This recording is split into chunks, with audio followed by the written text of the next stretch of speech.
Took a moment then. Now it's working. Hello. Good morning. I'll light some sage. Change my audio over. There we go. Hello to those of you who are watching the recording.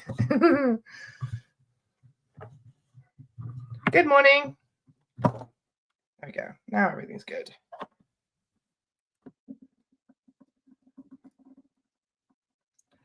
How's it going? Good morning, Janet. Hi, Jessica. Hi, Dipti. Hi, Matthew. Good to see you all.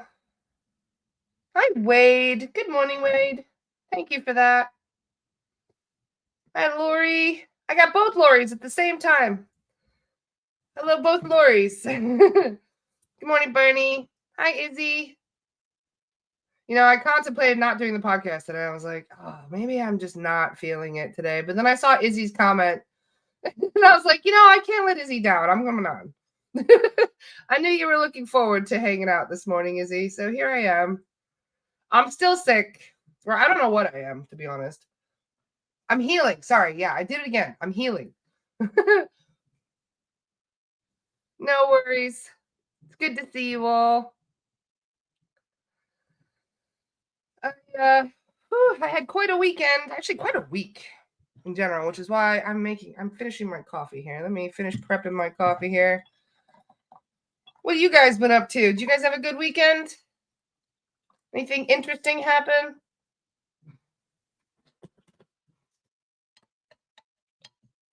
Brittany's also fighting something off. It's that time of the year, hey? Yep. It is that time of the year. It finally caught up to me. I am almost never sick. Almost never.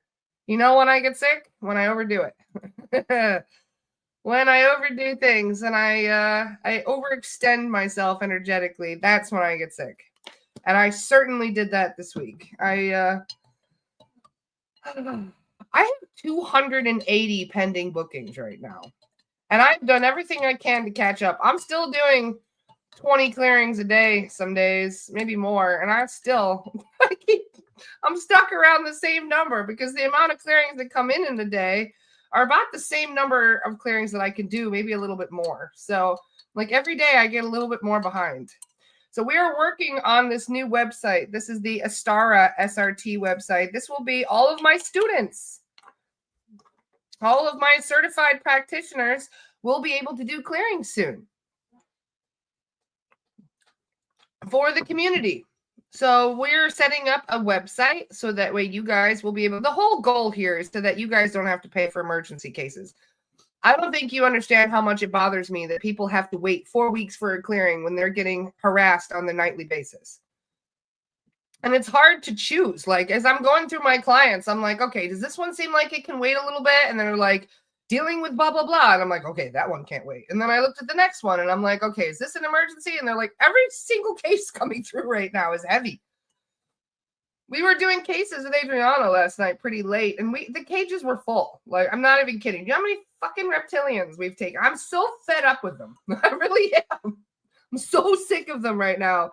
They're absolutely everywhere. And there's a couple people I have on my regular clearings list. Most of them are children, because children aren't really able to defend themselves against those big, stupid lizards. So I do have children that I check on a daily basis. So when I find those guys being harassed again, it grinds my gears, as they say, especially with the grays and a whole lot of other things. So it's been a lot. And they do kind of grind you down after a while, because I had I don't want to say what practitioner it was, but there's a practitioner I really looked up to from the academy. And this practitioner quit recently. Just quit doing SRT. And I said, why? I'm wondering why. And they said, overwhelmed. They can't handle it. They're getting psychic attacks still all the time. And they're just like, you know what? I'm done. It's not worth it to me. It's not worth the psychic attacks. And that's why I say not everybody can do this work. Reptilians and demonics and all these beings, they are ageless. They don't age. They change their genetics so they don't. So they can literally live for a very, very, very long time until they're killed. And so when a lot of people are dealing with these things, they have the patience of a saint, so to speak. They will wait. They're the best at the waiting game. Their patience is unmatched. So you'd be surprised. Like we humans, we don't have the level of patience that they do. We certainly do not.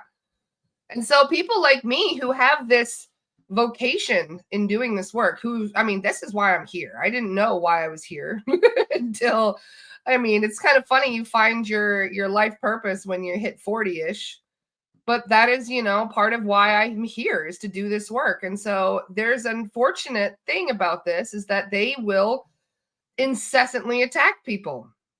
And there's a lot of people who are dealing with decades of psychic attack, decades. And you wonder how people end up taking their own life at the end of something like that. Because it's relentless. They are relentless. So we can send, the thing is, right? Like, being the job that I have, I do feel like kind of like an astral prosecutor, right? So what happens? They send goons. They do. They send goons to mess with people. And sometimes, as a practitioner, especially when you're first starting out, it can be overwhelming and exhausting. And this is what I wanted to say to the students, especially those of you. We had 50 students now with the scholarships and everything. We have 50 students that have come into SRT2. And some of you are already dealing with this. Some of you are already dealing with night attacks. Some of you they're just trying their luck. They're trying to see how influential they can be at driving you away from this work. So sometimes it happens just by thinking about it, just being like, I'd love to do SRT work. And they're like, oh, no, you don't. And they start bugging people.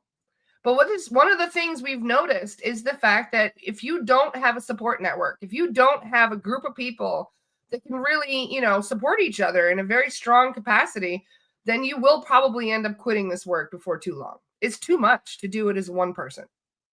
Then not only that, you are going to be bombarded. Every single one of us got hit. I got hit. The reason I'm giving this speech is I got hit last night. And I'm sick. So they knew I was kind of under the weather. And so they thought the best way they could mess with me was to deny me sleep. And they did. So the whole night, I was tossing and turning and couldn't sleep very well. So, but anyway, I just wanted to say this tell you guys to stay strong. I know it can be exhausting and frustrating, but it does get easier. And even though it doesn't stop, like, I don't think it'll ever stop. I don't think I'm going to get to a point where my vibration is so high, I will be impervious to psychic attack. I don't think that's going to be a possibility. I think that we are all technically vulnerable to a degree. Why? Well, because, if we're not doing our protections, if we're not being consistent with everything, that's an easy way in. Sometimes we just get lazy, right? And we're like, I didn't feel like doing it this morning, or I didn't have time. And that's when they sneak in. And then you also have times where, other people get us down. Life on Earth is hard. It is impossible to stay in high vibration all the time. It is. It is absolutely impossible to stay in such a high vibration all the time. Why? Because you're constantly being influenced by your environment, by other people, by spirit, by all kinds of stuff. And even on days where your vibration goes down a little bit, if you do some things to pick yourself back up, you will be fine. But it's the days that we kind of let spiral, you know what I mean? Where we get lower and lower and lower in vibration without picking ourselves up. That's when they really can hit us hard. So just, reach out for help. Understand that this work is very powerful and very important, but it's challenging. It's always going to be challenging because we're literally on the front lines of a holy war. I don't think you can have this kind of job and not have it be challenging. But it's the most rewarding thing that I could be doing with my time. So it's fucking worth it. I don't even care. They can come and mess with my dream state. That's fine. I'm still not going to quit. Never am I going to quit. So for some people who really have that kind of, like I said, it's a vocation. It's my purpose. So there's no fucking way some lizard, even no matter if they harass me every day for the rest of my life, I still wouldn't quit. And I hope some of you have the same, stamina as I do with this. And like I said, I feel like shit some days. It doesn't mean that all of us are going to be feeling good all the time, but on the days when we feel like shit, I am so glad that I had my group to help me out. Because I messaged my Avengers group, and first thing they did was make sure that I was sovereign, make sure that all my implants were removed. They found some weird parasites that they left behind, and I'm like, oh, of course they did. So all of that, after they flushed my system, I feel much better. So I just wanted to say thank you to my team and to Janet. Janet also sent me some healing, so very grateful for that. So just be mindful, on days when it seems like it's just you're overwhelmed and frustrated and exhausted and you feel like pulling your hair out. Make sure that you are making time for yourself, that you are keeping up with your self-care. That is what I'm doing today, which is why I'm going to be skipping the mentorship today. I had no voice. In fact, it's a miracle that I have a voice this morning. I told my guides, I was like, if I have a voice today, I'll do the podcast. But if I don't, then I'm not. So I woke up with my voice this morning, which is good. But yesterday I was squeaking when I tried to talk. And I wasn't sure why. It was a crazy weekend. So for those of you who didn't see what we had up on Patreon, we did a very large clearing. In fact, I'm pretty sure it was our biggest clearing yet. And that was very energetically draining. So I think that was kind of what was the initial reason as to why I was able to get sick in the first place. Because like I said, I don't get sick. Almost never do I get sick. So to explain a little bit about what happened, on Friday, Bradley and I, we drove town. She sounded like Miss Kermit. Thank you, Bradley. No, I really did. It sounded terrible. So Bradley and I drove down to Gettysburg, and we found this adorable little coffee shop in the middle of downtown Gettysburg. So that was serendipitous in itself. That was the perfect spot. I'm telling you, the guides picked that for us because it was a coffee shop, but they had the whole upstairs was wide open and you could hang out, and they had Christmas trees up there. I'm like, Bradley, you picked, I'm like, whoever picked this spot was perfect. So we sat down in the coffee shop upstairs and we had our team with us. We had how many people do we have on the call? 40 or something? It was a lot. We had a lot of mediums on that call. I'm pretty sure it was over 40 people on the call. Oh, that's right. I remember with Bradley sitting next to me, it was 44 people. That's right. So we had 44 people on the call. And to those of you who have seen the recording, you'll know we cleared a lot from that space. So the initial reason for those, I know, right? Brittany's like 44. I know. We saw 44 all weekend. That's Bradley's guide, Sam, his favorite number. So we were seeing 4s everywhere. So we were sitting in the coffee shop with 44 of us on Zoom. And we called in the guides, and they surrounded the whole town. Not even kidding. It was the biggest, just Janet alone. So you guys will meet Janet this week. She's coming on the podcast. Janet alone brought in 3,000 angelics, thanks to Shemuel. I was like, wow, you guys were prepared for this. So, so those of you who are wondering what the Patreon's channel name is, the channel name is Beastie Busters. Because of course it is. That's our new channel name on Patreon, Beastie Busters. So anyway, I think Charisse will have a link for that. Thank you, Charisse. So we were in the coffee shop doing the clearing. We had the whole area surrounded. We had Andromedans, Arcturians, Pleiadians. Well, I should say lots of Pleiadians. We had Engans and Tagetans and Salations, you name it. It was an absolutely massive. And what they did was they surrounded the whole town and then they worked their way in. And I asked them, I was like, how big of a radius are we talking? It's unfathomable. I couldn't believe it. They said 25-mile radius. And I was like, are you freaking kidding me? They're like, yeah, we have a lot of backup today. I was like, holy cow, you guys were really prepared for this. So for those of you who are unaware about the history, I'll just cover it a little bit. Gettysburg is about 30 minutes from me. So when I moved back to the States, I didn't know about Gettysburg. I had no idea about it. There were 50,000 people that died in battle. 50,000 people, casualties. There were 90,000 troops on one side and 70,000 on the other. And they met in Pennsylvania by accident, supposedly. And all of these armies coincided at the same time. It wasn't supposedly planned, but all of these armies from all over the United States, talking Alabama, Texas, New York, you name it, everywhere, met in Gettysburg. and they clashed over 3 days, and it was absolute bloodbath. Like, I'm not kidding. There were over 50,000 casualties, and I think that number is grossly exaggerated. I'm sorry, underestimated, or whatever you want to call it, because we found over 700,000 earthbounds in that area. Over 700,000. And we were like, holy shit. Well, first of all, it was in the layers too. It wasn't just the soldiers that had died there. It was their families that didn't cross over, because their families were still like they're waiting. If you have a loved one who died in battle, they're still waiting for you. So a lot of loved ones were waiting at the outskirts of the battle for their loved ones to stop fighting.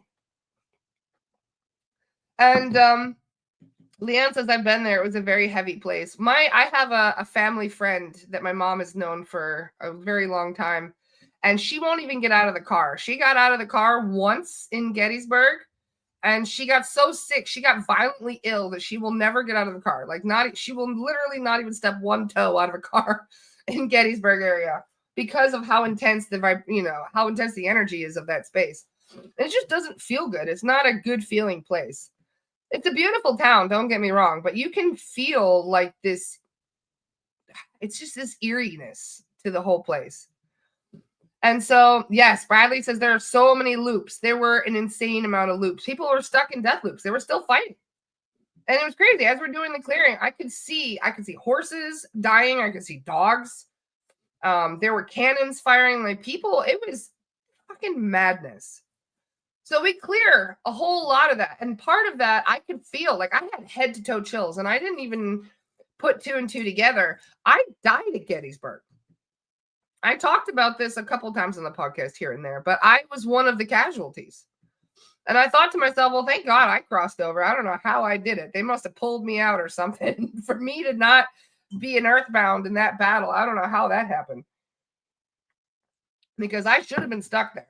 And I think a lot of my soul fragments were, because as we're doing the clearing, like I said, head to toe chills. My whole body was just ice cold. If you see in the recording, I was wearing like a shawl, like a wool blanket, and I was still absolutely freezing. And so I was on the north side, Izzy. I was fighting for the Union side. And I took a bayonet to the back left side of my I don't know if I was retreating or if I was fighting somebody and I got stabbed from behind, but I did. I took a bayonet to the back, and that's what killed me. So I just felt really off, just felt really weird during the clearing. And that's when I found out later on I was collecting soul fragments back from that. So the soul fragments coming back led to me feeling, well, first of all, ice cold. And then I had headaches. And then I felt like really, really weird and ungrounded. And then my throat started bothering me, and I didn't understand why. For 2 days, my throat has hurt so bad. Like I said, Bradley just said I sounded like Kermit earlier. It's a miracle my voice is there today. So I found out why. Because when you go to a place that you've been to when you died, somewhere that you died at, or even somewhere that you lived, right? And you collect soul fragments from yourself, you're pulling pieces of yourself back to yourself, right? So with those pieces, those little disassociated parts that come back to you, you get memories, you'll get flashbacks, you'll get phantom pain popping up from the resonances and all kinds of stuff. So that's what happened to me. My throat, I was wondering, I asked the guides, last night, I was like, why is my throat hurting so bad? And I saw a flashback of myself in battle screaming my head off. I was in battle. I don't know I think I died on day 2 of the 3-day battle.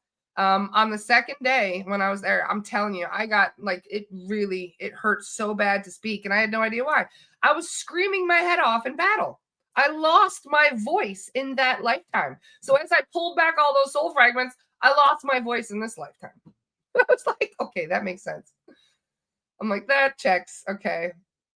So the initial clearing of Gettysburg was our motivation. We just wanted to help all those soldiers stuck in battle. And I thought that was the main motivation of the guides. I thought that's what the guides wanted. Crossing over 50,000 people, that's going to make a dent, right? In the vibration of the area. That's going to lift the vibration of the space. So We ended up crossing over 700,000 earthbounds in the layers. There was over 1.5 million animals from the area, because when you have such a dense, low vibrational space, you end up having like all of these animals that also struggled. You have a dark space that nothing really crosses over. Somebody said, to clarify, you left soul fragments behind. Yes, anytime you have a major trauma, you leave soul fragments behind. So it doesn't matter which lifetime, what layer, these things get stuck in the time layers that exist over land, so to speak.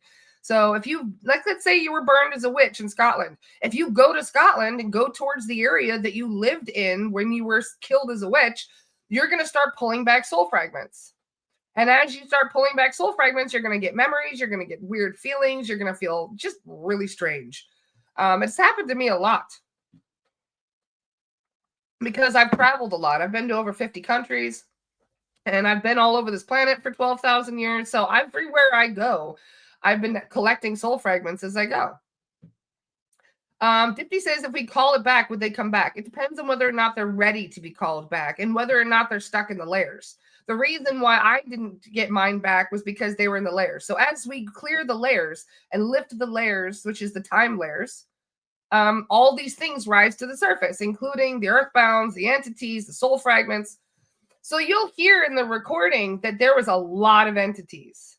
And you know what's interesting about these entities? As we're lifting all these layers up and the entities are coming to the surface to modern time, right? They're trapped in the time layers. So it happened in 1863. So if you're not in 1863, you're not going to find earthbounds walking around. Like I've told you guys many times, these time layers are why so much of, like, mediums will go into an area and be like, oh, I cleared that. If you don't know how to clear the layers, you're only clearing the earthbounds who died recently in modern times, the ones who are walking around in 2025, so to speak. You're not going to cross over the earthbounds who died in 1910 because they're stuck in the time layers. You guys get it? So you need special training to lift those layers. And that's why we have Kat and Merlin and several other guides now that know how to do this. So that's where my soul fragments were. They were stuck in the 1863 timeline layer, so to speak. So I thought that was the initial reason as to why we came. If you guys have been on the Patreon and seen the recording, you'll know that was not the guide's real motivation for going. Yes, it was a bonus. That's like, yeah, we get to save all these soldiers. Do you know what was fucking there? Holy shit. An Atlantean laboratory. One of the very first laboratories that they were experimenting on the Fae and Sasquatch. We found 85 discarnate Sasquatches stuck in a lair from like 12,000 years ago. They were experimenting on the Fae. We found things that I don't even know how to put it into words, the things that we found. In fact, the flashbacks, the things that I was seeing as we start lifting these layers was absolutely fucking disgusting. The things that they were doing to the Fae, the things that they were doing to the Sasquatches, absolutely horrific. They were in abject terror, those poor beings. It's no wonder they didn't cross over. They were torturing their children. Sorry to get me so riled up, but I'm still upset over what happened. Because we weren't expecting that at all. We start going through the layers and they're like, okay, we're at the Atlantis layer. And I'm like, all right, interesting. So what do you see? The first thing they mentioned was a gold king. And I'm like, a gold king? What are you talking about, a gold king? Bradley's stealing my punchline. I was just about to tell him about that. So I asked them, I said, what about the gold king? And they said, it's an Atlantean false king that lived on the land and died in the flood. Then I was like, a gold king. And they're like, yeah, like you know how the Greek gods, the ones from Atlas, used to literally paint themselves with gold? Like liquid gold. They'd be covered head to toe. Even their hair would be gold. And they'd be like, well, I'm a god. That's why I'm gold. I may look like you, but because I'm gold, I'm a god. And you have to respect me as a god. And you have to basically like worship me. And that's what some of these Atlantean rulers were like. And that's what this false king was like. We found him stuck in the layers. So he was working on doing experiments on people. He had a laboratory there in Gettysburg. This was 12,000 years ago, but right here. And I asked why. I was like, why are they here? You know what they were trying to do? They were trying to dig down to the Agarthans who are underneath here. So for those of you who aren't aware, there are several locations that you can, if you really tunneled enough. And I asked how deep we're talking, and they said something like over 5,000 meters down is how far the Agarthans are underground here. So that's one of the things that they were doing. They were trying to tunnel down to the Agarthans back then. So there's a whole lot going on, and I was like, why would they go after the Agarthans? And I think it was Zach. He just explained like they just wanted to rule everybody. They wanted to conquer everyone. So that's what they were doing. So Brittany was wondering, was that the gate? Yes, that is why we found a gate there. There was a nasty gate there. And for those who don't know what a gate is, have you ever seen this show, the game Oblivion? Anybody ever play Oblivion? Like Skyrim Oblivion type? If you've seen the Oblivion gates and that, you know what I'm talking about. They're almost exactly the same concept. Jessica says, what's an Agarthan? People from Lemuria. The survivors of Lemuria went underground, and they're still down there now. Sometimes there are certain areas where they can kind of come out if they really want to. Mount Shasta is one of those locations. One of the reasons why they're so heavily occupying Antarctica is because there is a doorway in Antarctica as well. They've been trying to get after the Agarthans for thousands of years. So the Agarthans are Lemurians. They're the people of Mu. They just went down there, and they're still down there to this day. And they're highly telepathic, and they're not the first time I've run into them. In fact, when we were doing clearings for the floods in North Carolina last year, we went and cleared a town called Bat Cave, North Carolina. And as we're clearing Bat Cave, North Carolina, we had telepathic beings tuning in and wondering what we were doing. And we told them, we were like, who is this? And the soul guides were like, you're talking to the Agarthans. And I was like, what? Like, no way. I was like, do they know what we're doing up here? And they said, yeah, they're aware. They know what you're doing. I was like, that's cool. I said, did you guys get hit by anything with the floods? They're like, no, we just know what's going on up there because we can feel it. They can feel everything that's happening on the surface. Yes, Lemurians are from Mount Shasta too. That's one of the entrances. So there was a lot going on in that space. Like we crossed over tons of animals, tons of hybrids. There was this one hybrid that was half man, half seahorse. And we're like, what? Half man, half seahorse? There were centaurs. I saw centaurs in my head. And I was thinking, oh my God, are these like beings that they genetically altered as well? Like when they were creating humans, were they creating hybrids as well? Yes, they were. There were some really crazy hybrids that they were creating. And then they would torture those hybrids. And they would use them in their experimentation, and they would even fight them in the Colosseums that they had. They had Colosseums all over Atlantean colonies. So if you're in an Atlantean colony, you had a Colosseum near you. And they would come in and they would bring these hybrids in and fight them. It was like fucking Pokemon to them. We wonder where we got the concept of Pokemon from. Seriously, that shit is real. That's what they did back then. So it's crazy that this was actually like in the layers and all of this starts coming to the surface. We had like 85 Sasquatches that we found. Absolutely horrible what happened to them and their children. So I'm glad that Gold King drowned in the floods. Fuck him. But he was still stuck in the layers. He needed to be crossed over too. So there's all kinds of these beings that exist in layers all over the world. And we don't even know. I mean, Gettysburg of all places. I mean, you'd be thinking, well, maybe about the Dragon Triangle or maybe somewhere like, like Stonehenge would have something like this from, thousands and thousands of years ago. There's a lot that happened on this planet that we have no idea. There's actually 145 watching right now in total with YouTube. So yeah, it was a heavy clearing. And to be honest, like I was still kind of pinching myself when we left. Like we felt a change in the whole town though. You could feel it as you're going through Gettysburg. It didn't feel anywhere near as heavy as it used to. And as things are kind of lifting, as things are still kind of clearing and, balancing out, you could feel that we made a difference. And it's such a wonderful thing. But at the same time, having those flashbacks, seeing what those people went through, the ones in Atlantis especially, and even my friends in Gettysburg, like there's things that I wish I could forget to a degree. That's some pretty horrific shit to become aware of, you know, to even start having these flashbacks in your head. Jana says, reminds me of that one Pokemon movie where they create Mewtwo and he turns on them.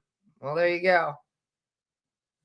And 25 miles is a big area, Summer. Honestly, I was not expecting that. I was expecting maybe 5 miles. I was not expecting that big of a radius. But that's how big our team was. And to push all those layers up, Kat spent an hour working on those layers. Like, if you'll notice in the recording, Kat spent an hour pushing up all of those layers and closing the gate. So that was a doozy. And that was just Friday. So, for those of you who weren't aware, we held our first in-person, well, I would say held, but we went to our first metaphysical fair, so to speak. And I just wanted to say thank you so much to Richard and to Siobhan for coming. We had somebody drive all the way from New York, and then we had somebody who flew all the way from Minnesota to come and hang out with us during the event, which is so cool. It was really great to see you both. And so we had this in-person event. It was Bradley, my friend Kara. You guys know Kara. She's the one that taught Reiki 2 with me. And we had all of their team with us. So it's quite funny as we got there. Like, for those who don't know, Kara is also Salation, and she has 2 Salation guides with her. Bradley, he's Angan, but he has a Salation guide named Sam, who, if you guys have sat through my training, you'll know Sam very well. So we had those 3 with us.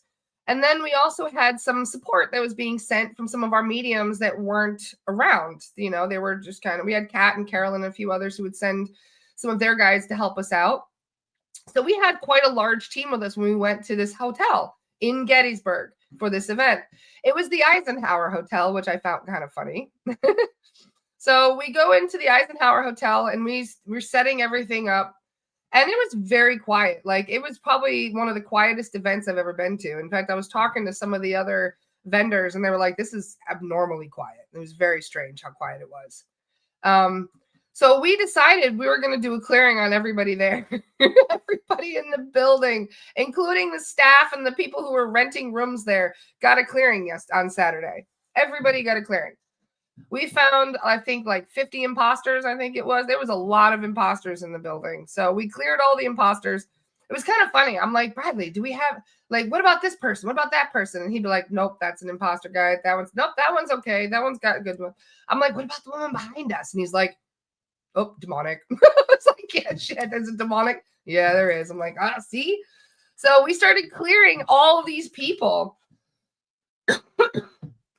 And, we even, like, I was talking to guides. I'm like, what is the plan for today? Because I didn't have, like, hardly anything. I was planning to sell Organite. I didn't have any Organite. I was planning to sell Sage bundles. I didn't get them done in time. So I'm like, shit, what do I do? Like, and they're like, just talk to people. Just go and hang out and talk to people. And I made some pamphlets. This is what they look like. I made some pamphlets. Many thanks to Charisse and Ella for helping me with these. So the pamphlets were really handy. So we were talking about spirit release. We gave some info about psychic protection and asking your guides for assistance and all that. Just educating people about this stuff. Yes, everybody got it cleared. 85% of the people there had imposters. 85%. So that's a lot. Like, holy shit. So Julie says, are you killing the entities when you clear them? Killing is a strong word. We recycle them. I prefer to call it recycling. I'm in the recycling business, energetic recycling. You ever seen that scene in Doctor Strange where Doctor Strange basically gets booped out of his physical vessel, right? Well, that's kind of how the guides work. They boop them out of their physical vessels and then they send the spark back to source. So they get stripped of their physical body. They get taken out of their physical body and then that spark goes to source. So yeah, they do. They die. Well, I mean, is death even a real thing? That's why I don't like to say killed, because is death a real thing? You know how many times I've died on this planet? Shane says, what is an imposter? An imposter is when somebody has soul guides, they get replaced by not your real soul guides. So it usually happens at night while you're sleeping. On occasion, if you have a very bad psychic attack and you end up making a dark contract with an entity, this can be by accepting gifts, by making an agreement, by having even a conversation with entities. They could trick you into making a dark contract. And with that dark contract, they can push your guides out and bring imposters in. So they'll replace your angelic, your whatever guides that you have, your galactic guides, with a reptilian or a demonic guide or a gray guide. Usually it's one of those three. It's either a demonic and a reptilian or a gray. In fact, they laughed at me. I was like, how come we don't find elemental imposters? And all the guides laughed at me. Apparently that's an absurd notion that elementals would be imposters, because all the guides had to laugh at me when I said that. So apparently it's only those three. When the imposter gets cleared, does the human die? No, of course not. No. Sorry to laugh, but no. You're getting the completely wrong idea of what an imposter is. Think of as I've told this story a million times, but I'll tell it again really, really quickly, because I thought you guys have heard this by now, but I realize there's a lot of new people that follow my page. Think of your body as your house, right? So if your body is your house, you're sharing that house with other soul guides. Your soul guides are like your roommates. You are the owner of the house, right? But you've invited soul guides in. These are your friends from past lives. And these soul guides are like your roommates. They help you with stuff. They are supportive. They're very loving. They're kind, considerate kind of people that you would want as good roommates, right? Well, then you have what we call a psychic attack. A psychic attack is from a dark entity. And when that happens, you can feel that you're under attack. It's like somebody's trying to kick your door down. You're aware that something is happening. You're like, okay, something's not right. I do not feel good. This is not a good sign. Like something is up. And most people, when they're under psychic attack, they know. They're like, okay, I need Laura. Calling Laura. Get this beastie off of me, Laura. So people know when they're under attack, right? But not all psychic attacks are overt like that. Not all of them are very obvious. They can come in as a friend. So instead of trying to kick the door down, the beastie comes up to the door, knocks on the door and says, hey, I'm a friend. Can I come in? I was just wandering by and I thought I'd just knock and see if I can come in. Can I come in? And you're like, oh yeah, I think I know you. Yeah, come on in. Yeah, come on in. So you let them in and they become one of your roommates, so to speak. And then the next thing you know, where did my original roommates go? Why does the house feel so empty? Where is everybody? Hello? And you're like talking to your roommates and you're not hearing anything. And you're like, oh, that's weird. But then you hear thoughts coming through and you're like, oh, okay, it's that new roommate. Yeah, I'll talk to them, blah, blah, blah. Or you don't even know. Sometimes they even take over and pretend to be the roommates you already had. So you don't even know that you're dealing with an imposter, right? But instead of being a good roommate, instead of being a supportive, loving, kind, compassionate friend, they do the opposite. They'll start putting bad thoughts in your head. They start wrecking your good luck. They start sabotaging your life. They start making you question yourself. They really start putting negative thought forms in there. You'll start having pain and emotional stuff coming to the surface, and you don't understand why. You're like, why does my life feel like it's going down the crapper all of a sudden? And you have no idea. So then we go in and we check to see if you've got a real roommate or not, or if you've got an imposter. And sure enough, we'll find the imposter. So we're like, get the fuck out. And we send them out. And we kick them out. We send their ass to source. And then we bring back your original roommates. Does that make sense? Okay. So now you understand what imposters are. So with these imposter guides, in many cases, we end up with like a Typhoid Mary situation where the person who's attached is not usually the one that's under attack, especially if they're a healer. If they're like a popular Reiki master or a hypnotist or somebody who's, working on a lot of clients daily, they will come in and take over that person, but they won't attack them. They'll pretend to be their guides. And every time you think you're doing healing, you're actually doing harm to your clients and you don't even know. They're feeding. They got a straw ready and they're sucking the energy of your clients as soon as you sit down to work. And you have no idea it's even happening. So this is why they love healers. This is why healers, after a while, will start to feel very drained and very funky and just very ugh. And that's what happens. It's because after a while, even the healer starts to get drained. So do imposters do the tinnitus symptoms? Tinnitus is often past life resonance stuff. Most of the time when I find tinnitus on people, it's because some kind of a past life trauma created it. Soldiers that get blown up, tinnitus. That's probably the most common example of why tinnitus happens. Is it could also be changing frequencies. It could be an entity attached, but in most cases, it's actually past life shit. Why is it so easy for your guides to be bullied by imposters? My guides are not bullied by imposters. So for other people, if you're not building a strong connection, if you aren't talking to your roommates, you lock yourself in your room all the time. Are you talking to your roommates? Are you actually getting to know who's sharing your house, so to speak? Are you getting to know your roommates at all? Because if you don't know your roommates, it's easier to replace them. Does that make sense? So this is why meditation is so important. Getting to know your team is so important. Adriana and I sat down to work last night, and we're just hanging out, and we're just like, okay, let's just sit down to work. And so we work, and she's trying to talk to Zach. She's doing all her checks, and she's like, no, there's something off here. And I was like, really? And she's like, yeah. And I was like, all right, boom. As soon as she says something off, I'm immediately in the group asking for support. I'm like, nope. Adriana says something is off. And what did we find? We found a white Draco trying to be Zach.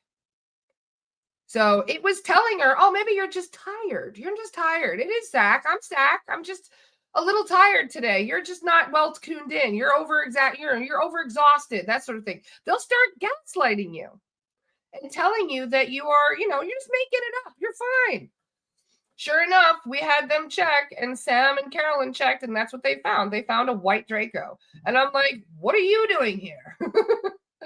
They didn't like her post about the white Draco. They were very upset about that. So then she went and attacked. But they didn't actually physically attack her. They were trying to sneak in and be one of the imposters. So the more you get to know your team, Adriana knew immediately it wasn't Zach. Immediately. No, the white Lizzie pick was what inspired the attack. It was the other way around. Somebody said, is that what inspired the... No. It was, they don't like us talking about them. They do not like us telling people about their history, about their secrets, the way they work. They don't like us talking about reptilians at all. In fact, humans aren't even supposed to know they exist. And they fucking hate it when we talk about them. They absolutely hate it. Unless you're giving out false information, of course. If you're giving out false info about them, they don't care. They're like, oh, at least she's not talking about us, like giving out legit info. But that's what we do. We give out legit info. We get all of our information from our soul guides. And our soul guides know what to do, what to deal with these things. And so the information we give out is accurate. And that's what pisses them off. So it's just one of those things where the more empowered you are, the less they can mess with you.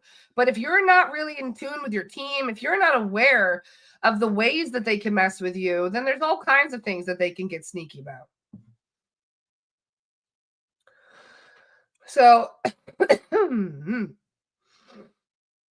anything else? I have a whole bunch of questions and I completely forgot what they were. So if I didn't answer your question, if you don't mind, just post it again. Can you have imposters and infestation from birth? Yes. Yes, you can. Some new starseeds are under attack the minute they're born, or even attacked in their mother's womb. Not even kidding.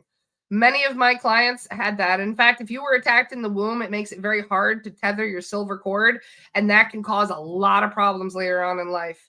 In fact, it can even cause psychosis. If you don't have a strong tethered silver cord, you can have like an open mic, so to speak. It means you're not well anchored to your vessel. And if you're not well anchored to your vessel, other things can come in and anchor, if you know what I mean. So a lot of them, that's why they attack mothers that are carrying starseeds. They can see if you're carrying a starseed baby, and they can come in and attack. And so this is what happens. A lot of women who are dealing with postpartum or even pre-birth depression, that's what they're dealing with. They're under attack and they don't even know it. Donna says, is it enough just to tell them to go away? You have to tell them with fervor. You really have to mean it. You can't just be like, go away. You have to be like, get the fuck away from me. Get out now. You have to really mean it. You have to talk like a mother that's enraged. Like you have to be like, get out. Because they don't really, they want an easy meal, right? So the more strong, resilient, and less likely to handle their bullshit, then they're just going to keep coming.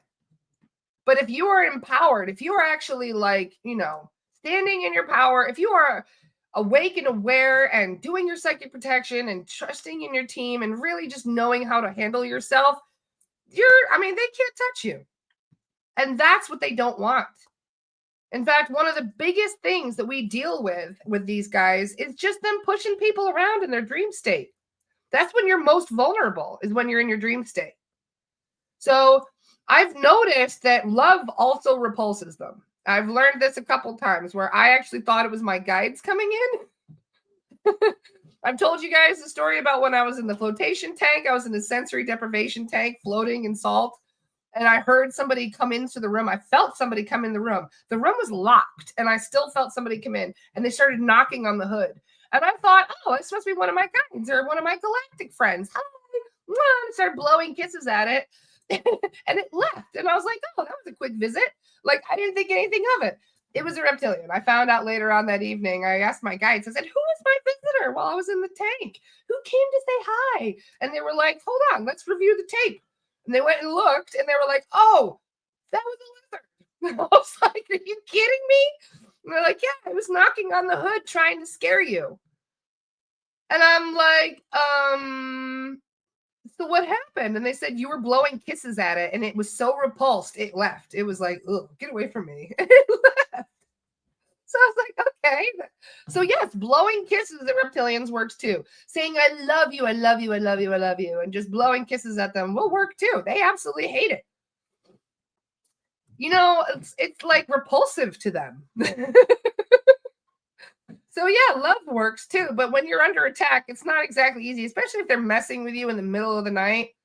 It's not easy to start blowing kisses at something that's harassing you. So I get it. So that's why I say either love or anger. If you respond with fear, they're going to grab a straw. They're going to be like, oh, that's delicious. Yes, yes, yes. More fear, more fear. Oh, that's so tasty. Thank you. Especially if you're a fearful starseed, that is the most delicious morsel of a meal they can get. They love starseed vibes. They really do. So if you're somebody who's kind of getting harassed in your dream state and you wake up afraid, they're getting a full meal from you. So it's the fear that you have to be mindful of. It's the fear that you have to be like, no, I'm not afraid. You're going to get the fuck out. I'm sorry to drop F-bombs, but I mean it. Like when I say you have to mean it, like you really have to own that shit because they'll know. They can smell fear. That's what attracts them in the first place. Carolyn said you can laugh at them. Yes, thank you. I forgot about that. They don't like you laughing at them. In fact, they were really offended when Adriana started calling them clowns and laughing at them. They got really angry. So, yeah, laughed anything but fear. Respond in any way except fear. Because fear is what they're after. Fear is what they want. So the less fear you have, the less of a reason they have to stick around. But if you're going to bed in a fear-based mindset, if you're doing your psychic protection from a fear-based mindset, you're literally just filling your golden bubble full of fear. That's not going to work. It's not going to help. So many of my clients, I'm like, they'll come back to me for a recheck and they'll be like, why can't I stay sovereign? Why isn't my protection working? And then I'll go to their guides and I'll be like, are they doing their psychic protection every day? And they'll be like, yeah, they are. They are doing their psychic protection every day. And I'll say, okay, why isn't it working? And they say, because they're doing it from a place of fear. They're doing it with the mindset of fear. And in doing so, that's literally, I mean, you're making your golden bubble out of food.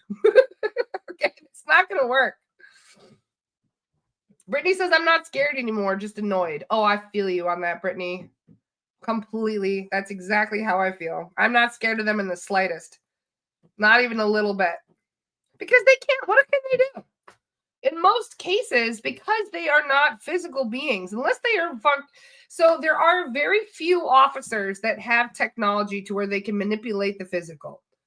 Very few of them have this. So when it comes to the vast majority of reptilians, the only way they can hurt you is by tricking you into hurting yourself. Does that make sense? They do that through manipulation, through thought. So they'll convince you to self-sabotage. They'll convince you that you're worthless, that you're, that you're nothing, that you're a nobody. And the more they convince you of that through your own thought, they'll be whispering. You know how you get like the little angel on one shoulder in cartoons and then you get the little devil on the other shoulder? That is kind of what that represents. Like there's soul guides being the little angel trying to tell you nice things, and then the attachments being the little devil that's trying to tell you things. That is a legit way of putting this. This is exactly what happens, because you'll have your soul guides telling you beautiful things in one side, and then you'll have the Lizzies and all the demonics and all the nasty shit telling you the things on the other side. And you can feel like you're at war with yourself when that happens. And God forbid they push out that little angelic on your shoulder, then you're only going to have this fucker. They're telling you things. And then you wonder why everything gets to shit, right? Well, that's why. It's because that's how they work. They will convince you that you're nothing, that you're a nobody, that you're better off dead, that you may as well go drinking tonight, they'll just try and use you in a way that they can, like a puppet, like a marionette. And they do that through your thoughts. Somebody said, thank you for the help yesterday. Is 51 implants a lot? No. Some people have more than 100 implants. And even 100 implants, yes, that's a lot. 100 implants is quite a lot. But 50, especially if this is your very first clearing, you could have been getting implants. You could have been accumulating those since childhood. So it depends. It is quite a lot, but as far as average number, that's pretty average, I hate to say. People with their first clearing, people that have been accumulating implants their whole life. Eliza says, can there be a multiple in your head? Yes, absolutely. In fact, you don't even want to know what they would do with people. Sometimes they can put like earbuds kind of things on where they change what you hear. They can change what you say, so that way when you say one thing, like you could say something like I love you, right? And they can change that in a nuanced way where they can change the tone where it sounds like you're being sarcastic when you say it, or that you don't, you know what I mean? It's like they change the tone, they can change all kinds of things. So they don't just change what you say, they can change what you hear and all kinds of stuff. Rebecca says, what is an implant? An implant is an etheric device that basically, it's like a thought manifestation that fits into your etheric field. And it causes disruptions, blockages, pain, you name it, all kinds of stuff. Alicia says, can an ancestor become a negative attachment? Yes, absolutely. As an earthbound, yes. Earthbounds are negative attachments. If you have somebody that is not crossed over and they're still attached to you, yes, they're draining you energetically. Do we have an imposter or dark guide because of our fear? Somebody said. So an imposter comes in usually during the dream state. That's the most common way. In fact, if you guys look at your reports and you had a dark contract, you'll see that we did say where you got that. In most cases, it's from the dream state. Sometimes it's from past lives. If you made a contract, like let's say you were on death row, lots of people have died from execution, right? So you're praying, you're like, God, I'll do anything to get out of this. Please, I'll do anything, right? Beastie hears that, done, contract. They don't even have to get you off death row. Contract, done. So that way when you die, when you're executed, because you had a contract with them, they own your ass. They have you, and they'll do whatever they want with you. So there's a lot of people that end up with trauma and all kinds of past life shit and dark contracts from past lives. That's how that happens. And if you don't clear the dark contract, you're going to have it when you come into this life. So part of the issue with these past life traumas is that they can bleed into this life. And when that happens, you're going to have beasties that are able to mess with both versions of you. Like, let's say that you were killed as a witch. I was killed as a witch twice. So my one version of me, the one who died in Scotland in Culross, her name was Margaret. When I was Margaret, I actually was on death row, but I starved to death. They literally didn't feed me for months. And then I starved to death in prison. And just that being in prison that whole time, spending all those hours just kind of like mulling over about who hurt me, what they did. And sometimes they would come in and beat people. They would rape people. They would do horrible things to you while you're in jail, right? So it's not even the burning of a witch that creates the trauma. It's being in prison for such a long time that compiles trauma as well. And that's a lot of time to make dark contracts. So you can't even make one in the waking state. You can say something like, I'll do anything to get out of this mess. And if a beastie hears that and knows that you truly mean it, I don't mean it right now, which is why I could say that.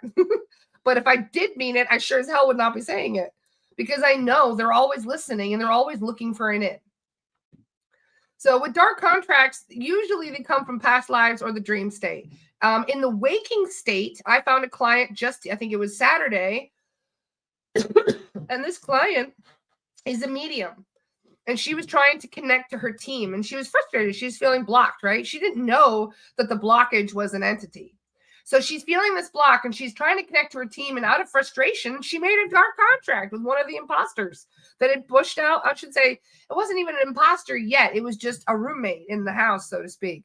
But by connecting to a guide that she thought was hers and it wasn't, boom, she made a dark contract with it in her waking state. She was awake when she made that contract. So this is why I say, like, you have to be very mindful about, who you're talking to, how you're talking to them. And to be, just if things don't feel right, don't gaslight yourself. If you don't feel that you're well connected and in touch with your team, and if your team just feels a bit off and you're like, that password you gave me didn't seem right. And to be honest, that third yes I got from you felt really kind of weird. So instead of like gaslighting yourself and thinking, well, maybe I'm just tired. Maybe my connection is bad today. Maybe it is my guide and I'm just my low vibrational today. So my connection isn't strong. Just by thinking that, you can end up making a contract. So my guides told me the other day that I am allowed to call in Metatron for a clearing. They told me to do it towards the end of the podcast when we had the most people on. I have 170 people watching live right now. So if you guys want a clearing, I'm going to call them in. They told me I can do this daily. So if you guys come and hang out with us and watch the podcast, they said now that I'm well connected to Metatron, I can call them in. So I'm calling in Metatron and the Salations. Carolyn, I know you're watching. If you want to send in somebody, please, that would be wonderful. But the guide said this is very important, that you guys need a clearing daily on the podcast. So I'm seeing them in my mind's eye. I'm calling them in. If you would like a clearing, just ask. Thank you, Carolyn. Izzy says she got chills immediately. See? Metatron's wonderful. I was talking to a friend. My friend called me last night, and she was really upset. And I said to Metatron, can you please clear her? And as soon as I said that, I felt the heart palpitation. I was like, yes, thank you. Get him. Go get him, Metatron. Like, yeah. It was great, too. I was walking around at the convention on Saturday because it was quiet. There was only like 300 people that even came to the convention the whole day. So thank you, Metatron. He's here right now. I can feel him. I just got that heart flutter again. Thank you very much.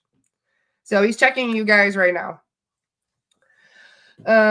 Some of you are already getting chills. Nice. See, there you go. You don't ask, you don't get, right? And they told me I can ask, so I'm asking. So I'm walking around the convention and I see a couple people that I'm like, oh, you're interesting people. So I walk up to them. This one girl was doing angelic mediumship. So I walked up to her and I was like, so which of the angelics do you work with? And she's like, well, I work with all of them really, but my favorite is Metatron. And I was like, yeah. Thought so. I just had a feeling to come over and talk to you. I'm really enjoying working with Metatron right now. Oh, good. You're getting an assault bath. Wonderful. Even better. That's a double clearing right there. So as I'm talking to her, I told her what I do. And this lady's like, that's awesome. Like, we should hang out and like collaborate. So I'm very excited that we get to actually meet other people who are working with the same soul guides that we are. Like, that's awesome. And I had this one. Oh, it was funny. It was really cute. I was walking past this one stand and this one lady had like, she was doing like rune readings and stuff. And I smiled at her and she looked at me like that. She's looking at me like, oh. And I walked over and she's like, I know you from Facebook. And I was like, oh, thanks. She's like, yeah, you're Laura, right? And I was like, yes, I am. Thank you. She had guides. I was like, that's so cool. So I sent Bradley over for a reading and like there were like 5 Ankin guides in this one little spot, like hanging out. It was really kind of adorable. Like they were all like high-fiving in spirit. It was funny. So you know what the soul guides did? And I love this. The guides told me, they said, even if you just bring pamphlets, even if you just come with pamphlets, you're going to accomplish the goals that we had for that day. And I was like, all right, that makes me feel better. So So we go with the pamphlets and we're just hanging out, talking and this and that, and I just felt really like good. I felt really amazing that the guides were there. You know what the guides were doing that whole day? They didn't tell us until the end of the day. They were holding their own convention. I was like, are you serious? The Salations. It was Sam that had the genius idea. Sam, I loved that idea, by the way. I know Bradley's watching right now, so he could hear me. I love you, Sam. Thank you. That was absolutely brilliant. So Sam decided that he was going to, well, first of all, they put like a rainbow thing over the door. So for those who know, like with Merlin has this really cool like rainbow shower trick where if you walk through the rainbow shower, you get a full protocol clearing. Everything gets cleared. So all the people coming into the convention got a clearing through one of those rainbow showers. And then on top of it, we cleared all the imposters. And then on top of that, you know what they did? I was like, oh my God, you guys are amazing. They trained all the soul guides that were at the convention. They did their own training seminar at the convention. So all the people that came with their little vendors, to sell their wares or to offer services to people, they all got a clearing and their guides got an upgrade. And some of them even got new guides. They brought in new soul guides for them. I was like, that is amazing. Like, you guys are so cool. Like, I absolutely love that. So no wonder they were like, yeah, you just have to go and be there. And that's fine. Everything's going to unfold as it's supposed to. I was like, that is amazing. That makes me want to go to more conventions and more seminars and vending places. So that way we could do that again. Especially if 80% of them had imposters. Like, they're so sneaky, these entities, because like I said, they're not after the healer. They're after the healer's clients. So the healer doesn't even know that they were dealing with that shit. So how exciting. I love that. I was like, oh my God, you guys are so cool. That's genius. Genius idea, Sam. Becca's feeling lighter. How's everybody else feeling? That's so wonderful to hear, Becca. Here, I can't even speak today. I wonder if that's part of why I get so tired when I go to New Age conventions. Yes, Trisha, seriously. Places like that, they really are. They're full of imposters because people don't know. People have no idea. Oh my God, one of my favorite tables that I went to. This is really funny, right? I went over to this one table and they had a large space and I just was talking to them and it was a death doula. And she had her other death doulas with her. And they did a speech and everything on being death doulas. And so I came up and I was like, hi, just chatting with them. And they're like, do you know what death doulas are? And I was like, yeah, I had one on my podcast last week. And you should have seen, they practically broke their neck looking at me. They're like, you have a podcast? And I was like, yeah, I do. They're like, we were just saying we need to get on a podcast. And I was like, oh, okay. Well, yeah, you could have you guys on the podcast. We could talk about that. And they're like, yeah. They said, who did you have on your podcast last week? That's a death doula. And I said, Mikey, the death doula. And they were like, oh my God, I love Mikey. Her videos are amazing. Her website is incredible. They're like, we really want to help. We want to meet Mikey. And I was like, well, let me just text her. I was like, I'll just text Mikey right now. And they were like, seriously? So I did. I even helped other people make connections at that. I connected Mikey with those other two death doulas. So I was like, this is awesome. Like, Mikey's not even here, and I'm making connections for her, too. So you can tell, like, the guides have their plans. They really do. Brittany says, it feels like the static is gone. Yay! Somebody said, I really feel sparkly now. Wonderful. Oh, I'm so glad you guys are feeling better. I actually feel like Metatron is doing some healing on me right now. Thank you. I can feel that. I'm getting tingles in my fingers. When my palms start sweating and I got tingles in my fingers, that's when I know they're working on me. I can feel it. And part of the reason why, when I told them I was sick, I was like, well, first of all, I know the resonances are a part of it. And they said, it's also energetic fatigue. They said, you've overdone it this week. They said, you went above and beyond energetically. And now you're tired and run down. So that's why you're getting sick. But they said it's also kind of like a spirit flu. Like with all those soul fragments coming back to you and then all the upgrades that you've been getting. And I was like, yeah, I could feel those upgrades. Holy shit. And they're like, yeah, you've been getting a lot of upgrades. That's going to make you very tired and feeling drained. And then they also said that as you get upgrades, and I don't know if you guys have experienced this, but as you get upgrades, you end up flushing stuff from your system as well. It's kind of like, think of a tap that has gotten like funky over a while. Like I had to deal with this the other day where my washing, I have a lot of lime scale in my area, so that way my washer didn't work, and I'm like, why? All my water tubes bringing water into my washer were clogged. So it just stopped working. No water would come out. So I had to, take all the pipes off and like clean out all the gunk, and all the shit had to be flushed from the system. And then my washer worked, right? Same thing happens with our vessel. Your pipes get clogged, so to speak. And if that happens, you end up with blockages. The energy is just not flowing properly. And then I hate to say it, but we pull out a lot of shit. Like there's a lot of chemicals and toxins, like even the air. Like we talk about food being poisoned, but our water is poisoned, our air is poisoned. There's all kinds of shit everywhere. So your body is constantly accumulating crap that builds up over time. Then if you get an upgrade, what happens? You get your pipes cleaned, so to speak. And when your pipes get cleaned, a lot of shit comes out, a lot of things that come out, and then you'll start detoxing. You'll start getting pimples and other annoying things that come out. So when that happens, you really have to take time to rest. And instead of resting, I kept working. Instead of taking the warning signs and being like, okay, maybe I shouldn't overdo it, I just kept going. And my guides were like, well, how do you feel now? And I'm like I've been run over a couple times. And they're like, well, now you need to have more self-care. Now you need to focus on rest. And as Shane says, never call yourself sick. Exactly. I know. We're all a work in progress. I am well aware that you have to be mindful of your words. And yet I still say things like that all the time. It's hard to change your mindset and to change the way that you've been programmed to speak. So yes, I am healing right now. I am not sick. I am healing. How do we get upgrades? Can we just ask for them? Yeah. Julie, if you're not asking, you're not getting. You can ask for absolutely anything. Doesn't mean you're going to get it, but you are more likely to get it if you ask for it. You're guaranteed to not get it if you don't ask for it. Does that make sense?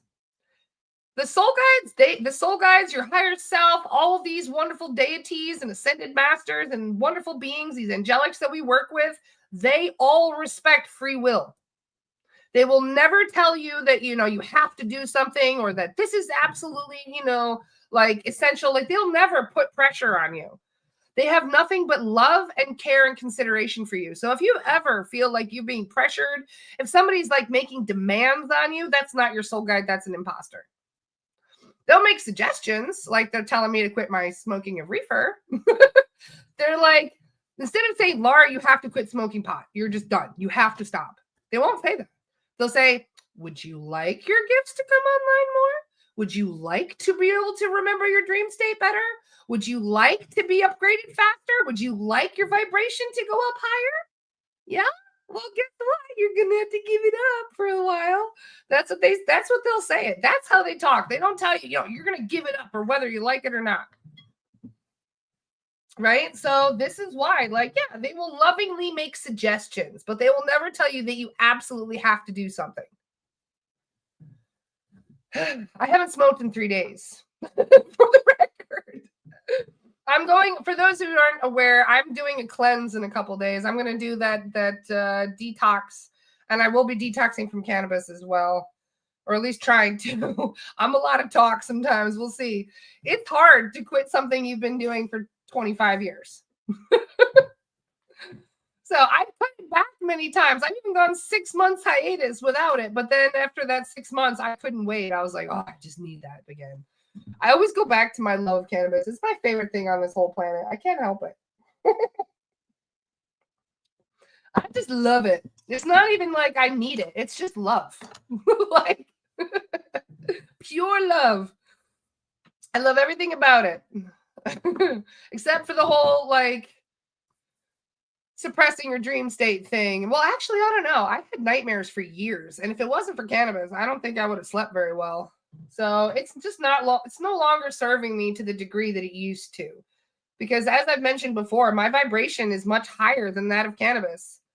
So if your vibration is low, right? Like you're sick, you're feeling like crap, everything is blocked in life, right?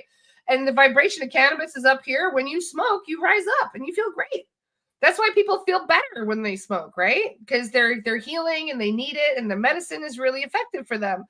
But if you're using it as a crutch, if you don't actually need it as a medicine, and if your vibration, if the plant's vibration is here and your vibration starts going up higher and higher and higher, as you smoke, you're going to feel your vibration coming down. And that's where I'm at right now. And it sucks. It really sucks. Back in the day, it helped me in every possible way. Now it's hindering me and I can feel it. So it's just one of those things, though, that if it's something, it's habit forming to the extreme. Like, I just love it. I love the act of smoking, even. And I don't smoke tobacco. So it's one of those things where I'm kind of trying to honor my body in a way that I don't really want to consciously. Because if it was up to me, I would smoke until the day I died. But I've also recognized that I do abuse it. On days when I don't need it, I still use it. So it's a medicine. And if you're not respecting it as a medicine, it can end up getting too much for you. It can end up holding you back. So it is what it is. Why such oppression of cannabis? Is it more like big pharma and alcohol? Cannabis is mind expanding to a degree. But like I said, there's pros and cons of everything. Even alcohol, there's pros of alcohol. We use alcohol for medical shit all the time, for sterilizing things, for cleaning things, right? Alcohol, even in itself, can have important uses when it's used to a degree. Look at opium. Opium was a very important medicine for a very long time, and they have bastardized it and turning it into something it's not.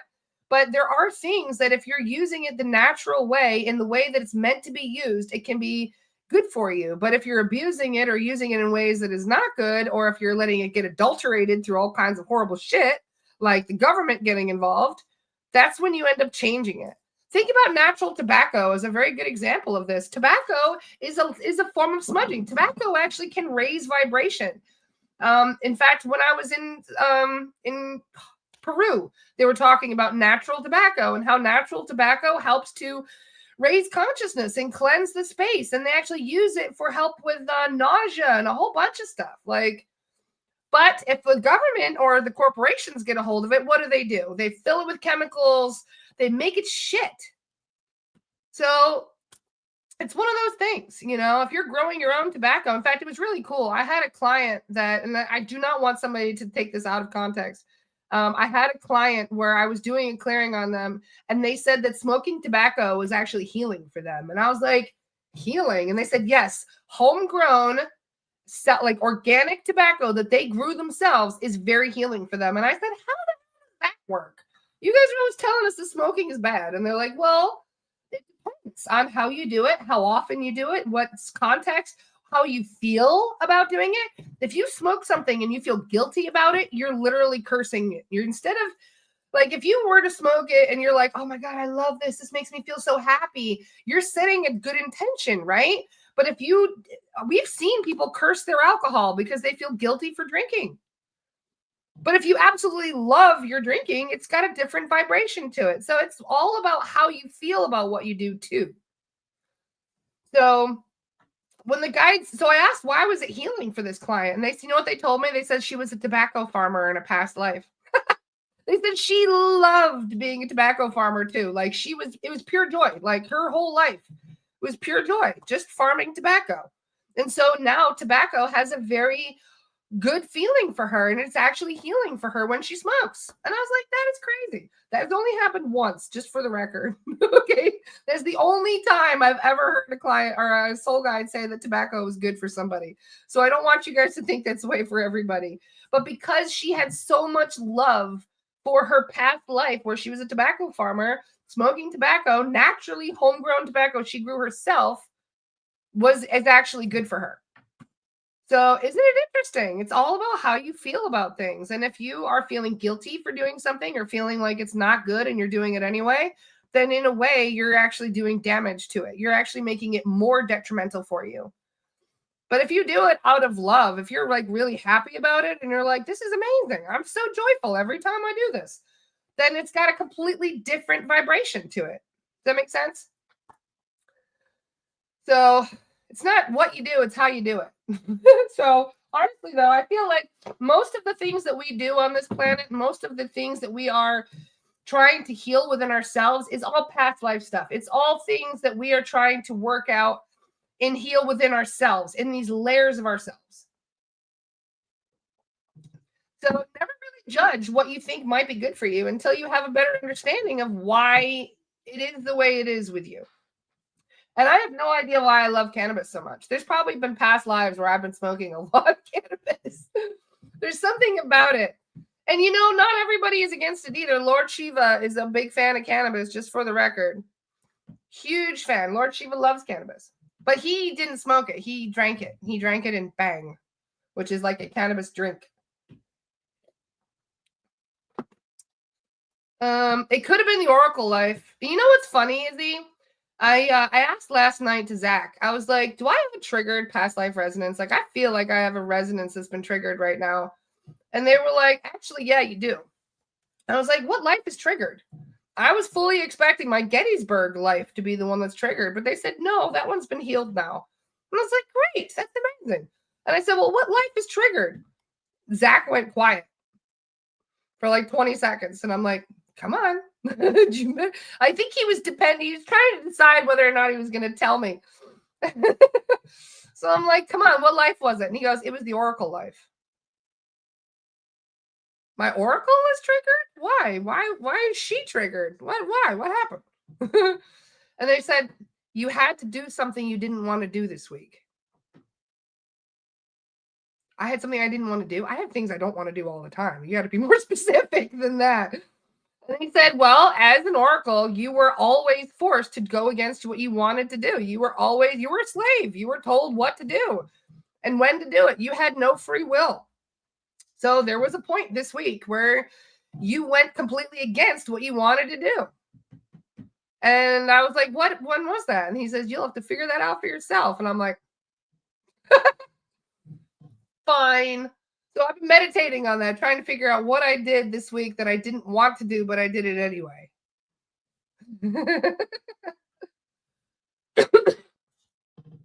So who knows? I don't think it's cannabis related. No, I don't think so. I'm constantly doing things I don't want to do because I know it's important to do it. It's one of those, I'm very much one of those people where if like nobody wants to do it, like everybody will be arguing about who's going to do it. And I just sneak in behind them while they're arguing and I just do it. Like I'm the person that gets shit done, right? Like everybody's fighting about who's going to draw the short straw and I don't even bother. I just go and fucking do it. It's whatever. I'm one of those people I can just put my head down, grin and bear it and just get her done. So I don't really think about things like that, about whether or not I have to do something I don't want to do. I was like, because there's a lot of things I don't want to do. So you guys are also probably, this is one of those things where you're constantly thinking about whether or not something benefits you and whether or not you're actually going against your free will. So now I've been thinking about it all day as to what did I do this week that I didn't want to do and I did it anyway. That would be so strong that I would trigger my past life resonance. So I'll be thinking about that for the next couple of days because, like I said, Zach wouldn't tell me. We all have responsibilities. We all have things we don't want to do. I mean, chop wood, carry water nowadays, right? It's like dishes and laundry and having to do adulting. I don't want to do that, but that doesn't trigger my resonances. So I think it's going to be something bigger than that. So anyway, I'm sorry that I won't be doing the mentorship today. I'm surprised that my throat is actually, I'm getting some help right now because my throat was really, really sore. So thank you to the guides for helping me be able to do this podcast this morning because I've spent the entire day in bed yesterday. I literally would get up, I'd roll over, I'd grab my laptop, I would like type and do some clearings, and then as soon as I was done doing clearings, I'd close my laptop, I'd roll over, and I went back to sleep for a few hours. And then I'd wake up, I'd text the mediums, and I'm like, who's free? I can work. Like with one eye open. That was my day yesterday. I would do clearings and then nap, and then clearings and then nap, and then clearings and then nap. So that's probably what I'm going to do again today. Yes, I'm doing the practice today. Those are the two things I told the guides I would still do. I'm still doing the podcast and I'm still doing practice sessions. Everything else, probably not. I'm still going to do clearings too. Lloyd says, LOL, chop wood and carry water, because I grew up chopping wood and carrying water on my head from the community standpipes. We could talk about that on Thursday, Lloyd. I wanted to have Lloyd join me on Thursday, but I wasn't able to hear from her yet, and I didn't confirm until this morning. So that's why, if you guys saw, it was like we weren't sure about Thursday. So Lloyd is coming on the podcast Thursday. I'm really excited to see you, Lloyd.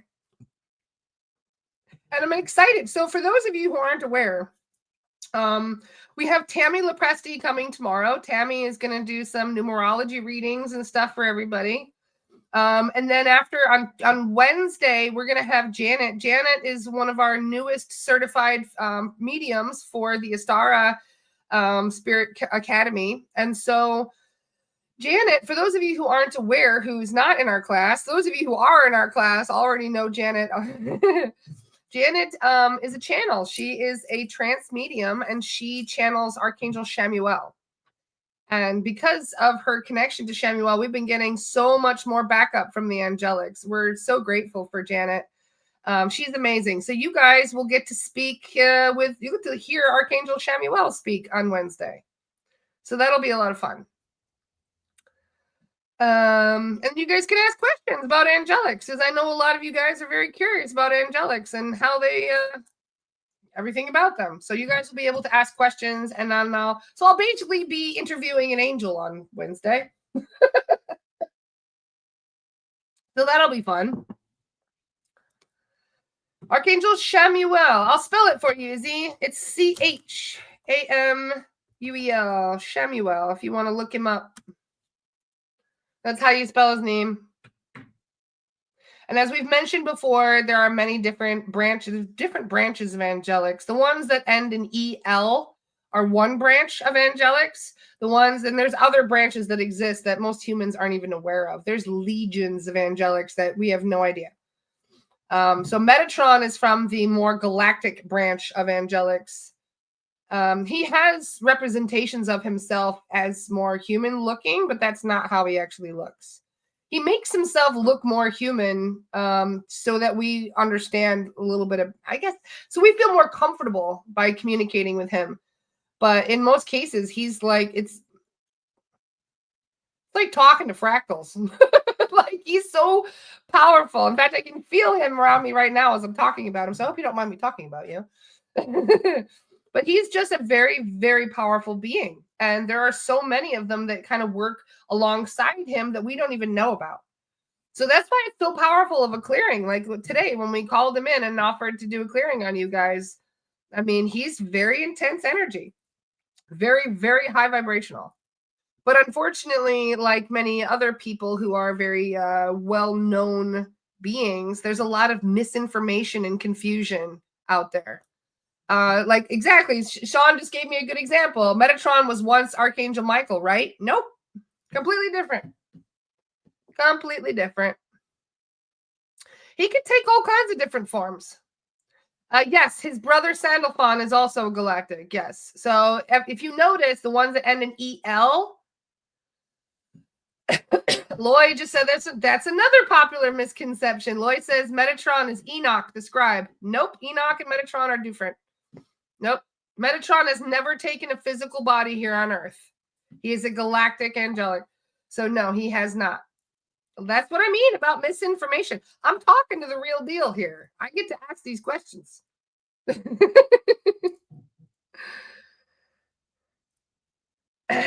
Lots of people. See, this is what I'm talking about. So many people. Some people claim that they're archangels or archons. Nope.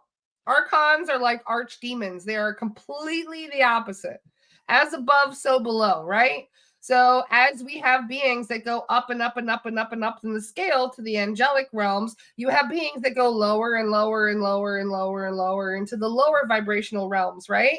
So demonics can end up like an archdemonic, like an all-powerful old world demon. That is an archon. So no, they are not the same thing. This is what I mean. This is another reason why I told you this was very important for us to have these conversations. Because people are fed bullshit. People have been fed all kinds of bullshit. Somebody got mad at me this morning for saying that Ashiana Dean was making up shit. I'm sorry, but wherever she's getting her information from is not accurate according to my team. And from what I find, she's telling people that the Greys are nice and that all the bad Greys are off the planet. Bullshit. I'm dealing with bad Greys every day. People feed misinformation. They feed nonsense to people. And that's why, I have no problem mincing words. If I'm wrong, I'll let you guys know. I'll tell you. I'll be like, you know what? You're right. I totally was wrong about this one, but I trust my team. I trust my guides, and I know I can feel the vibration of a lie. So no, there's all kinds of information on the internet being put out there by famous people, and almost all of it. Like I said, we went to the convention the other day and 80% of the people there were dealing with imposters. If you don't know you're dealing with an imposter, if you don't know that you're dealing with like a Typhoid Mary situation, then you don't know that you're putting out bullshit to people. And it sucks because there's a lot of people that I would love. I like them. I really do. Like, I see them and I'm like, you seem like a really cool person. And then they start putting out bullshit and I'm like, fuck, here we go again. When Ashiana Dean told everybody that all the evil Greys have left the planet, I got so triggered. I was like, fuck you. I literally dealt with them an hour ago and you're going to tell me they're not here? Come on. So no, I have no qualms about telling people when they're full of shit. That's why I get my information from the Akashic records, from my soul guides, and from my higher self. I trust that more than I trust somebody's YouTube page, especially if the information doesn't resonate. Somebody said, is the Galactic Federation of Light bullshit? Yes, the of light part is bullshit. There is no Galactic Federation of Light. No, there is the Galactic Federation. They're like the zookeepers of this planet, and they're not good guys. Some of them, there are good people in the Federation, don't get me wrong. But there's a lot of them that are also, they have been benefiting from our incarceration on this planet for so long that they have a vested interest in keeping things as it is. So no, there are beings in the Federation that want to change things, and there's a lot more beings in the Federation that are just standing by and doing absolutely fucking nothing because they feel that they don't want things to change. Some of them don't want humans to be able to get off of this planet. They look at us like we're babies, like we're immature little babies that don't know anything. Not all of them, but many of them. And that is part of their justification for keeping things as it is. Like the Prime Directive, which is absolute horseshit. They're always talking about the Prime Directive. For those of you who watch Star Trek, you know what the Prime Directive is. The Prime Directive is their agreement for non-intervention. So they're not allowed to intervene and come down here and, like do mass landings and educate people in mass and be able to communicate with humans openly. They're only allowed to communicate through, through mediumship and that kind of thing. So no, if anybody is telling you about the Galactic Federation of Light, they're lying. They're full of shit. That's not a real thing. My guides have already told me, nope, that is made up. That is a cabal makeup thing. That was made up by the cabal. That was Illuminati controlled. Are some of the galactic beings you've mentioned a part of the Federation? The Andromedans are. I made a post this morning. If you guys saw my post about Alpha Centauri Black Knights are one of the biggest, they're like the right hand of the Federation. They're not evil. Rebecca said, are they bad? They're not evil. They're like prison wardens. They're our prison warden. Would you consider a prison warden to be bad? Depends. Depends on whether or not they're being nice to you. It depends on whether or not they're watching you get your ass kicked and doing nothing about it. Because prison wardens do that all the time, right? They will literally watch you get jumped by a whole bunch of people and stand by and be like, not my problem, right? Federation does the same shit. Exactly the same shit. They really are. They're like our keepers of our zoo. And sometimes when you see the gorillas fighting each other at the zoo, what happens? The keepers are like, I ain't getting involved. Nothing. They might throw a hose over and start spraying them down, but that's about it to calm things down. They don't intervene. They want to stay out of it. Whatever. The only thing they don't want us doing is destroying the planet. That's the only thing they care about. That's why they won't allow nukes to go off anymore. They've nipped that in the bud. They're like, nope, no more nukes for you people. That's the only thing they won't let us do.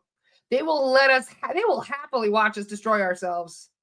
But when it comes to destroying the planet, no, we're not allowed to do that. So they will intervene in regards to saving the planet. They do not care about us. The thing is, right? You guys have to remember, they didn't even expect us to live this long. They didn't expect humans to survive. There were so many times that we got chalked down to like only a handful of us, and we still bounced back. Through inbreeding, probably. But still, there's a lot of times throughout history where humans were really like, our numbers were dwindled down to nothing. And we still bounce back. They did not see that coming. We're kind of like the cockroaches, like the planetary galactics. You can't kill us. We can't keep us down. We keep coming back. They're like, shit, there's more of them? Like, so exactly, you know, as long as we're not destroying the planet, they don't really care. So we were genetically modified. We are not Lyrans. We are not Pleiadians anymore. In fact, we're so different to Pleiadians. You can't mate a human with a Pleiadian. Did you guys know that? They don't even have a split hemisphere in their brain. Their brain is one solid, you know, like they don't have the different, what are they called? My brain is not braining today. You know what I mean? There's certain things about their bodies that are completely different to us. I know, Bradley, I was going to in a second. Bradley says, go rest. I'm actually going to go chase with Carolyn in a minute. And Summer says, we don't die, we multiply.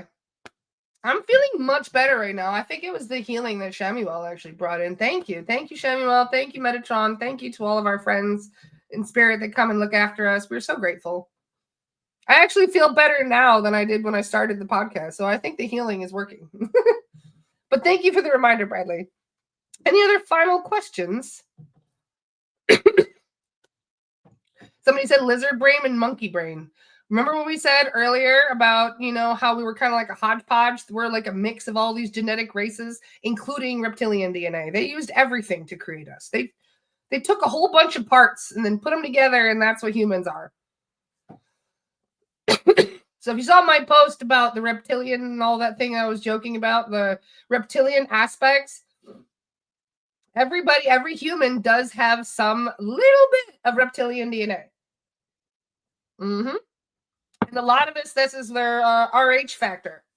So our RH factor for our blood is also determined by that. There's a whole lot of stuff. Selena says your voice even sounds better. I'm telling you, they did some work on me. I could feel it. Thank you.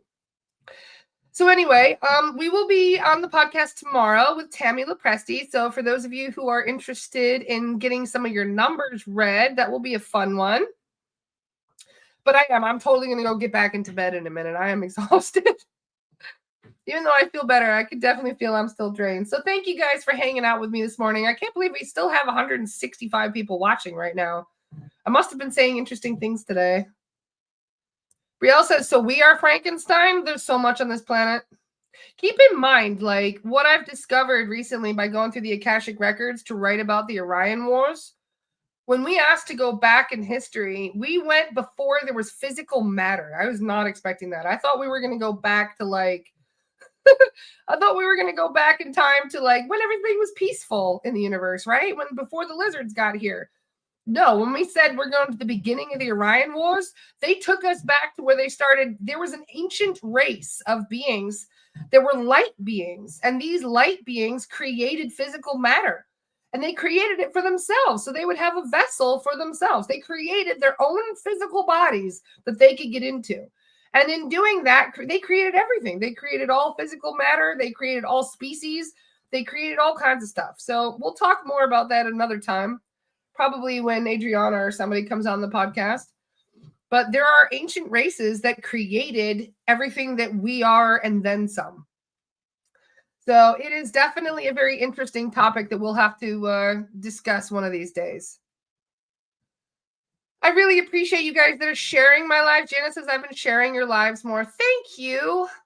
It really helps to bring more people into the community and the stronger community we have.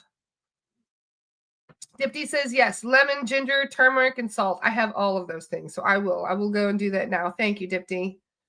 Thank you guys so much for hanging out with me today. I love you all very much, and I will see you with Tammy Lepresti tomorrow. Mwah! Or I'll see the students tonight. I'm still going to do practice sessions, so I will see you with Adriana this evening. Love you guys. Bye.